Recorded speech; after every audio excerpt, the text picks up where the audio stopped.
Good morning, everyone. In the previous slide, I have taught you about the kiln, and bull trench kiln. Kiln, kiln is a large oven and it is used to burn the bricks. And there are two types of manufacturing of bricks.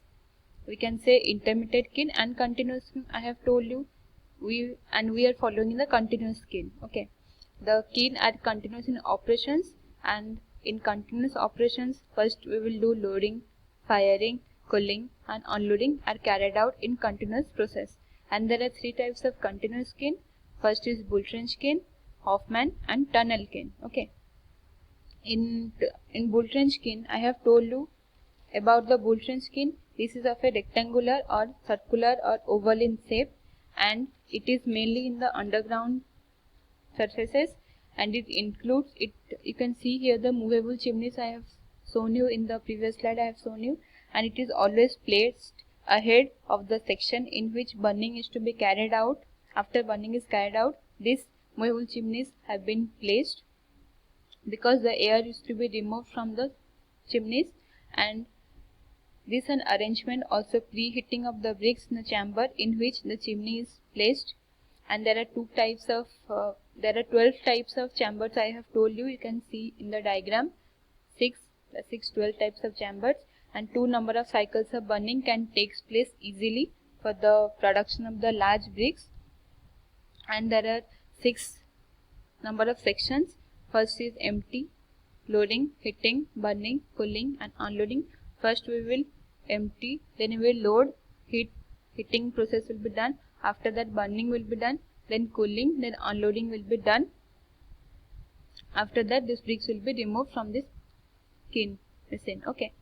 So next we will be reading about Hoffman kiln. Hoffman kiln, you can see here the diagrams of Hoffman kiln.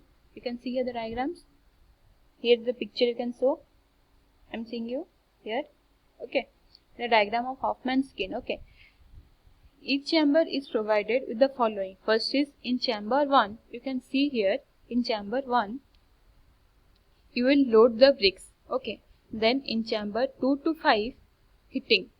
2, 3, 4, 5. You can see here 2, 3, 4, 5. In this 2, 3, 4, 5 heating processes will be done. After that in 6 to 7 these two chambers, in these chambers burning processes will be done. In 6, 7. After that 8 to 11 cooling processes will be going on. 8, 9, 10, 11. In these 4 processes, 4 chambers, the cooling process will be going on. After that in 12 process, in 12 chambers the unloading will be done. First in chamber 1 we will load the bricks. After that in chamber 2 to 5 it will be continuing the heating process. In chamber 6 to 7 the burning processes will be done, and in chamber 8 to 11 cooling processes will be continuing. After that, after cooling process is completed, in chamber 12 unloading will be done. So we can say that this kiln is constructed overground and its shape is circular in plane. We have read about in bull trench kiln it is rectangular, or you can say it is oval or oval in shape, but in Hoffman kiln it is only in circular in plane. You can see here in circular in plane. It is divided into 12 number of compartments. I have told you it is divided in 12 number of compartments or chambers, so that the burning of the bricks can take place easily for the production of the large bricks. 12 chambers you can see here it is placed, and after that the burning of bricks can take place after producing of large bricks. Next is the Hoffman kiln consists of number of sections in which all the operations of loading, burning, cooling and unloading are carried out. I have told you here the chambers. In these chambers there are all the sections of operations of Hoffman kilns will be carried out. As a permanent roof is provided, the kiln can give function during also in rainy season it can be given. In bull trench kiln I have told you the chimneys will be movable. But here you can see in the diagram the chimneys are not movable. Okay, it is in constant process. Okay, you can see here it is in constant process. It is not movable. But in bull trench kilns you can see it is movable. Okay, it is movable chimneys and it can move. Okay.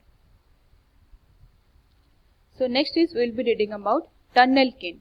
Tunnel kiln means what? You can see here in the diagram. You can see here tunnel kiln. See here the diagram. Okay. In tunnel kiln, this type of tunnels is in the form of a tunnel which may be either be of a rectangular or circular or oval in plan. Okay. Next is it consists of different stationary zones in which all the process of loading, burning, cooling and unloading is done simultaneously. Okay. In this tunnel kiln, all this process of we will load it, burn it and cooling it and then we will unloading is done simultaneously. Okay. In continuous process. After that the bricks are placed either on trolleys or convey or belts and is passed through the different zones in the tunnel. Okay. So we can say that this is the tunnel kiln. You can see here the diagrams of tunnel kiln you can see. Okay. So we can say that it is a rectangular or circular or any oval in plan. And next is it consists of different stationary zones and same process is carried out in this kiln also. Okay. In the previous kiln I have told you, in the Hoffman and bull trench kiln, same processes loading, we will load it, burn it, heat it, cooling it and unloading is done simultaneously. Here also in tunnel kiln, this all processes will be going on. Okay. After that the bricks are placed either on trolleys or on belts and is passed through different zones in the tunnel. Okay. Next we will be reading about classifications of the bricks. Okay, how the bricks have been classified and what is the classifications of the bricks we will be reading about. Okay, the bricks are mainly classified in two categories. Okay, first is unburnt or sun-dried bricks. Next is burnt bricks. Okay, you can see here the diagram. I have shown this. Okay, the bricks are mainly classified in two types, unburnt or sun-dried bricks. And next is burnt bricks. Okay.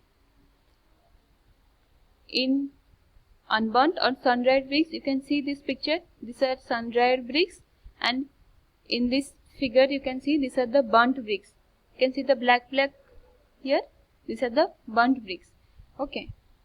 So we can say that in unburnt or sun-dried bricks means what? These bricks are dried with the help of heat received from the sun after the process of molding. Okay. These bricks are able to be used in the construction of temporary and cheap structures. Okay, mainly you can see here unburnt or sun-dried bricks means what? These bricks are mainly dried with the help of the heat that we receive from the sun after the molding processes has been completed. Okay, next is the bricks which are used in construction of, it is also used in construction work, we can say that. Okay, but in burnt bricks you can see here the black you can see here the bricks which are used in construction work are known as, we can say it is also burnt bricks. Okay, and burnt bricks are mainly categorized into first class brick, second class brick and third class brick, and last is fourth class brick. Okay, you can see here the burnt bricks are mainly classified in first class, second class, third class and fourth class bricks. So we can say there are two classifications of bricks, and in classifications of bricks, first is unburnt or sun-dried bricks, next is burnt bricks. In unburnt bricks, the bricks are burnt that we receive from the sun, and in burnt bricks these are used in the construction work and it is known as burnt bricks. And burnt bricks are mainly categorized into four types: first class brick, second class brick, third class brick and fourth class brick. Okay, in next class we will be reading about the burnt bricks of categorizations. Okay, thank you.